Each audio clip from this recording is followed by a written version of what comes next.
علیکم ورحمۃ اللہ وبرکاتہ۔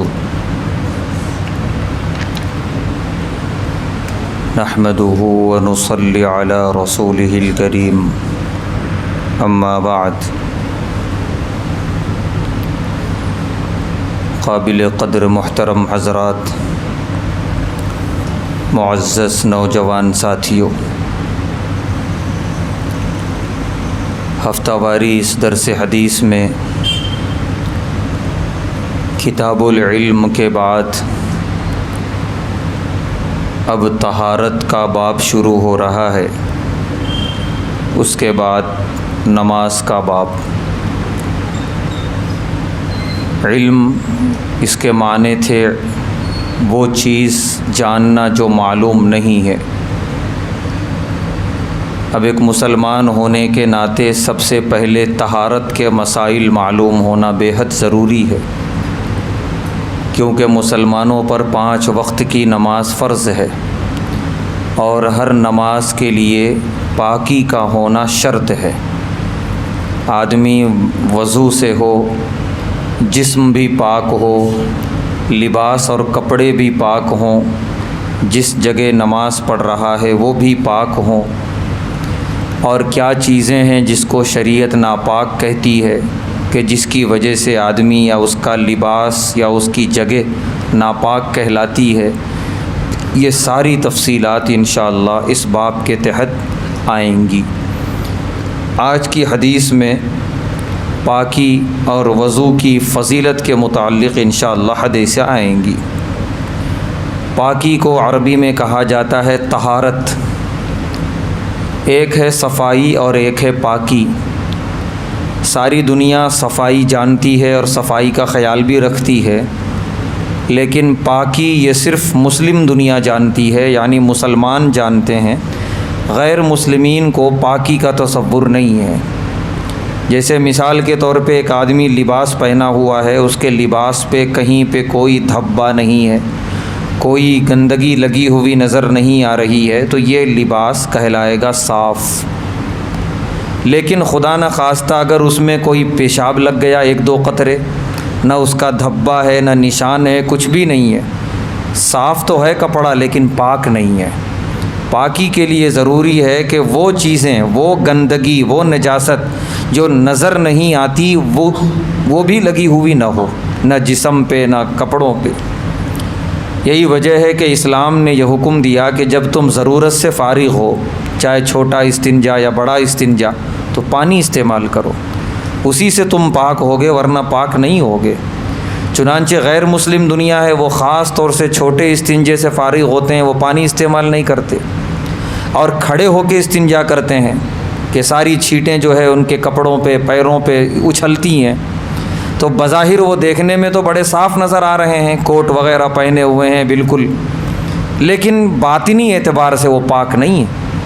کہ انہوں نے استنجا کے بعد پانی استعمال نہیں کیا اور چھینٹیں ان کے لباس اور کپڑوں پہ اچھلی ہوئی ہیں۔ تو اسی لیے صفائی کے نعرے ساری دنیا لگاتی ہے، لیکن اسلام کہتا ہے صفائی تو ایک ظاہری چیز ہے، پاکی بھی ہونی چاہیے جو باطنی چیز ہے۔ تو یہ تصور صرف اسلام دیتا ہے کہ آپ کے کپڑے صاف ہیں، کوئی داغ دھبا نہیں ہے، لیکن شرط یہ ہے کہ وہ پاک بھی ہوں، اس میں بچے کی یا کسی اور طرح کی کوئی نجاست لگی ہوئی نہ ہو، تب جا کے آپ پاک کہلائیں گے اور آپ کی نماز اور عبادت صحیح ہوگی۔ آج کی پہلی حدیث جس کے راوی ہیں حضرت ابو مالک اشعری رضی اللہ تعالیٰ عنہ، فرماتے ہیں قال رسول اللہ صلی اللہ علیہ وسلم، اللہ کے رسول صلی اللہ علیہ وسلم نے ارشاد فرمایا، الطہور شطر الایمان، پاکی آدھا ایمان ہے، کہ اگر آدمی ناپاک رہتا ہے نعوذ باللہ تو وہ مومن ہو کے بھی آدھا مومن ہے، کہ آدھا ایمان پاکی کے اندر چھپا ہوا ہے، کہ آدمی اپنے ظاہری اور باطنی اعتبار سے بالکل پاک اور صاف ہو۔ اس کے بعد فرماتے ہیں پیارے نبی صلی اللہ علیہ وسلم، والحمد للہ تملأ المیزان، کہ یہ ذکر ہے جو الحمد للہ، تمام تعریف اللہ کے لیے ہے، یہ ذکر اتنا پسندیدہ ہے اللہ کے نزدیک کہ کل میزان عمل کو بھر دے گا۔ کل جب میزان میں، ترازو میں اعمال تولے جائیں گے تو زبان سے کہا جانے والا الحمدللہ بڑا وزن دار ثابت ہوگا، اسی لیے ذکر کو ہم کبھی معمولی نہ سمجھیں۔ آگے فرماتے ہیں پیارے نبی صلی اللہ علیہ وسلم کہ وسبحان اللہ والحمدللہ تملأ ما بین السماوات والارض، کہ دو ذکر ملا کے، ایک سبحان اللہ اور ایک الحمدللہ، یہ دونوں اتنا ثواب لے آتے ہیں کہ جو ثواب زمین و آسمان کے درمیان کی فضا کو بھر دے گا، اتنا بڑا ثواب ہے سبحان اللہ کہنے میں اور الحمدللہ کہنے میں ملا کر۔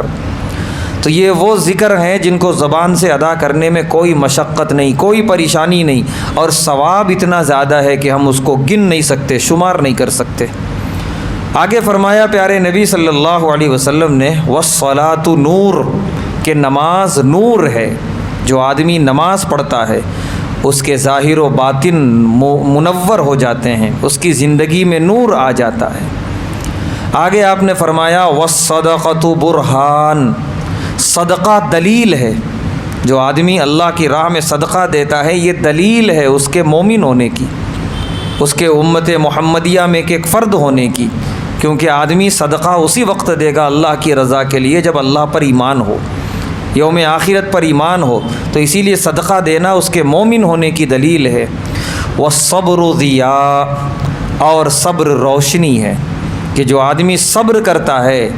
وہ ہمیشہ اس آدمی کی طرح ہوتا ہے جو روشنی میں سفر کر رہا ہے،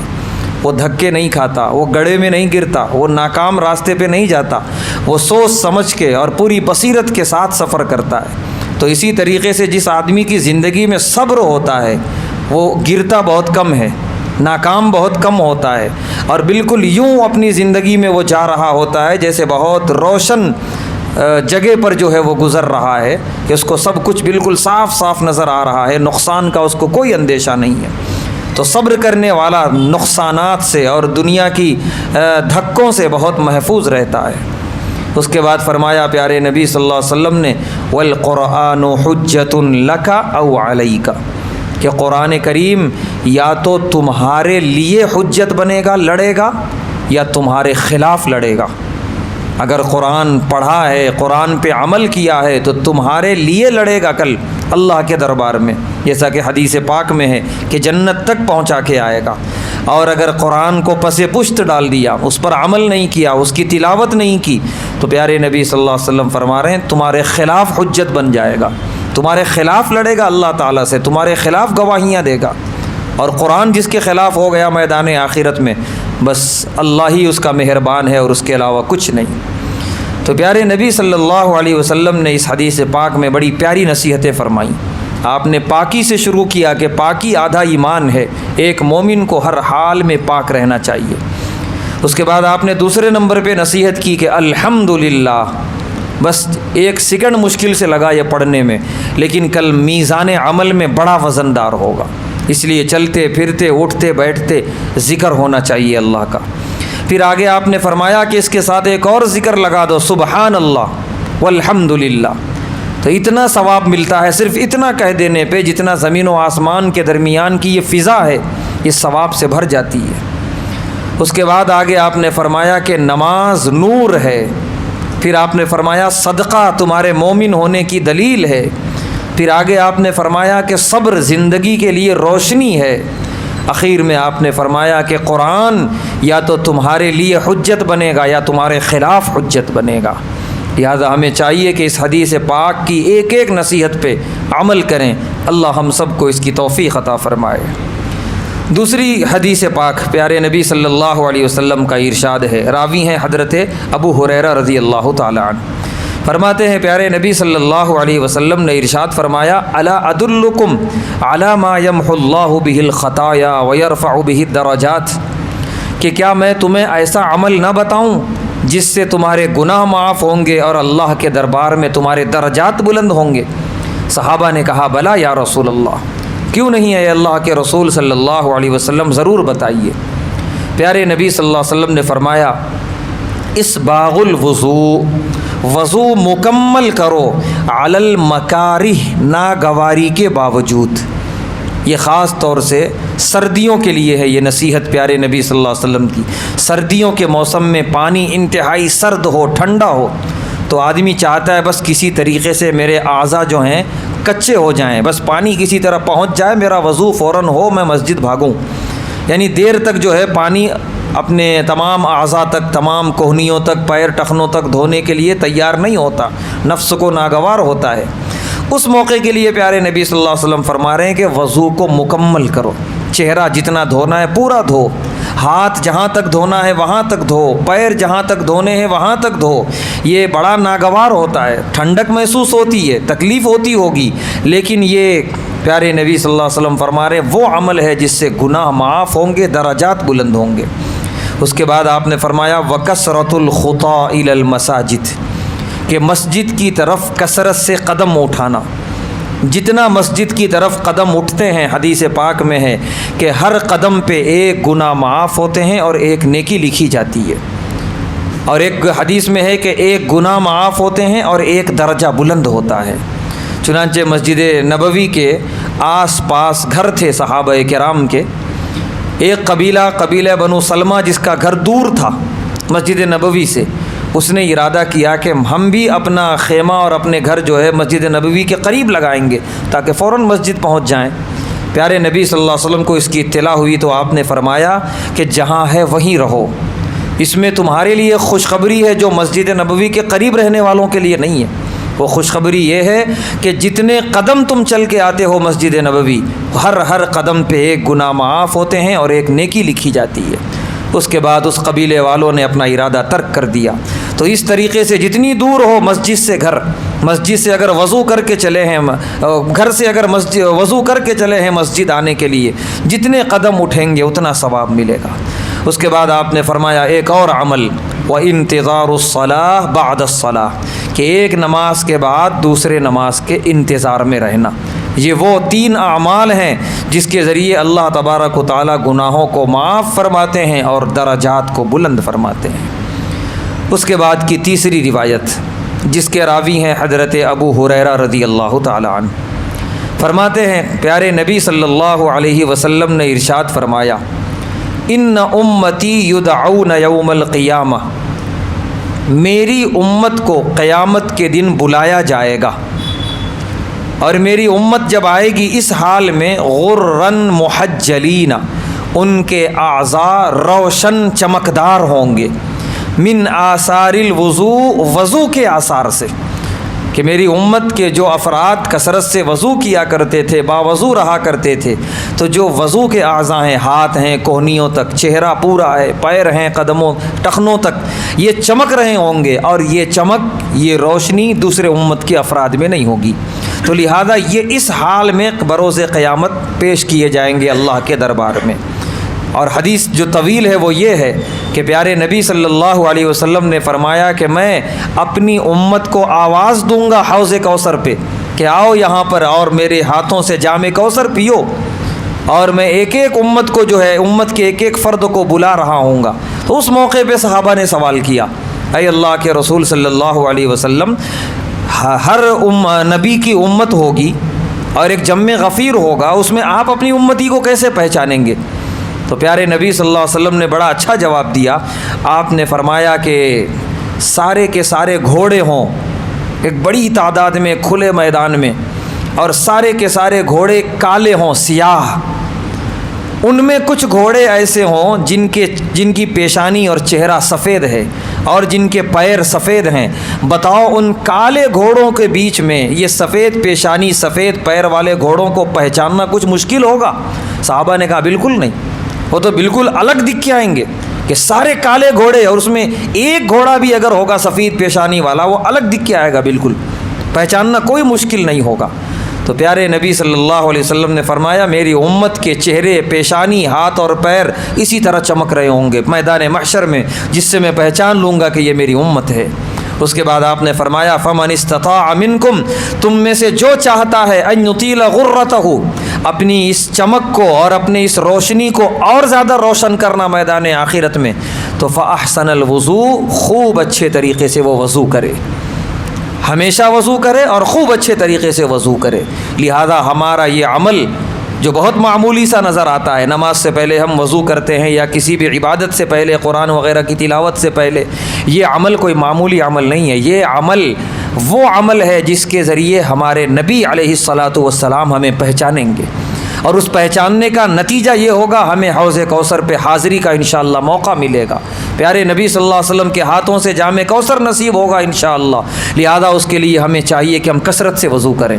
کثرت سے وضو کی نوبت اسی وقت آئے گی جب پانچوں وقت کی نماز پڑھیں۔ اللہ نہ کرے اگر نماز ہی نہیں پڑھتے ہم، کبھی پڑھ لیے کبھی نہیں پڑھے، تو پھر وضو کرنے کی نوبت بھی بہت کم آئے گی، اور جتنا کم وضو ہوگا اتنی یہ روشنی، یہ چمک مدھم ہوگی کل میدان آخرت میں۔ اسی لیے پیارے نبی صلی اللہ علیہ وسلم فرما رہے جو چاہتا ہے اپنے ان اعضاء کو خوب روشن کرنا، وہ دنیا میں اتنا ہی باوضو رہے اور حسین طریقے سے وضو کرے۔ آج کی آخری حدیث جو اسی معنی میں ہے، پیارے نبی صلی اللہ علیہ وسلم نے ارشاد فرمایا تبلغ الحلیۃ من المومن، کہ مومن کے اعضاء چمکدار ہوں گے، مزین ہوں گے، خوبصورت نظر آ رہے ہوں گے، وہ اعضاء حیث یبلغ الوضو، جہاں تک وضو کا پانی پہنچتا تھا، وہ ایک عجیب طریقے کے مزین اور خوبصورت نظر آ رہے ہوں گے۔ لہذا اس حدیث سے بھی معلوم ہوا کہ جتنا ہو سکے ہمیں باوضو رہنا چاہیے۔ اخیر میں پیارے نبی صلی اللہ علیہ وسلم نے ارشاد فرمایا استقیموا ولن تحصوا، کہ استقامت اختیار کرو، وضو ہمیشہ وضو سے رہو۔ استقامت کہتے ہیں کوئی بھی عمل ہو تو ہمیشہ ہو۔ جب وضو کی حدیث سنی، وضو کے فائدے سنے، الحمدللہ خوب اچھی طریقے سے وضو کیا، دن 2 دن 3 دن تک خوب باوضو رہنے کی کوشش کی، اس کے بعد ختم ہو گیا، اس کے بعد سستی آ گئی، یا کسی بھی عبادت کے تعلق سے ہم نے سنا یا پڑھا تو بڑا شوق پیدا ہوا جو ہونا چاہیے، اور بڑی پابندی کی، لیکن 2-3 دن کے بعد سستی آ گئی۔ اس سے روک رہے ہیں پیارے نبی صلی اللہ علیہ وسلم، ایسا عمل نہ ہو جو 2-3 دن کا ہو، استقیموا، استقامت والا عمل ہو۔ اسی لیے ازواج مطہرات سے پوچھا کچھ صحابہ کرام نے کہ پیارے نبی صلی اللہ علیہ وسلم کو کون سا عمل پسند تھا؟ ازواج مطہرات نے جواب دیا کہ ما ادیم علیہ، وہ عمل پیارے نبی صلی اللہ علیہ وسلم پسند فرماتے تھے جس کو ہمیشہ کیا جا رہا ہو، وَإِن قَلَّ، اگرچہ تھوڑا ہو لیکن ہمیشہ ہو۔ تو فرما رہے ہیں استقیموا، استقامت اختیار کرو، باوضو رہو تو ہمیشہ رہو، وَلَن تُحْصُوا، اور اپنے اعمال کو شمار نہ کرو۔ ذرا کسی دن 4 رکعت نفل پڑھنے کی توفیق مل گئی تو بار بار دماغ میں آ رہا ہے آج میں نے 4 رکعت نفل پڑھی ہے، آج میں نے 6 رکعت نفل پڑھی ہے، آج اللہ کے فضل سے 5 وقت کی نماز ہو گئی جماعت سے۔ یہ شیطان کی طرف سے رہتا ہے، بار بار یاد دلاتا ہے آج تم نے اتنا نیک کام کر لیا، اتنا نیک کام کر لیا۔ وہ بار بار یاد کرنے سے زبان پہ آ جاتا ہے، جیسے ہی زبان سے ہم نے بول دیا کسی کے سامنے آج الحمدللہ 5 وقت کی نماز پڑھا، ریاکاری ہو گئی، دکھاوا ہو گیا، سارا کا سارا عمل غارت ہو گیا۔ اسی لیے اعمال کرتے جاؤ اللہ کے لیے، گنو مت، لن تحصوا، شمار مت کرو، گنو مت۔ وَاعْلَمُوا، اور جان لو، ان خیر اعمالکم الصلاۃ، کہ تمہارے تمام اعمال میں سب سے بہترین عمل نماز ہے، لہٰذا یہ ہر حال میں پڑھتے رہو، اس کو تو گننا ہی نہیں ہے، یہ تو فرض ہے، ہر حال میں پڑھنا ہے۔ اللہ نے توفیق دی سنت کے ساتھ نوافل کی بھی کثرت ہو۔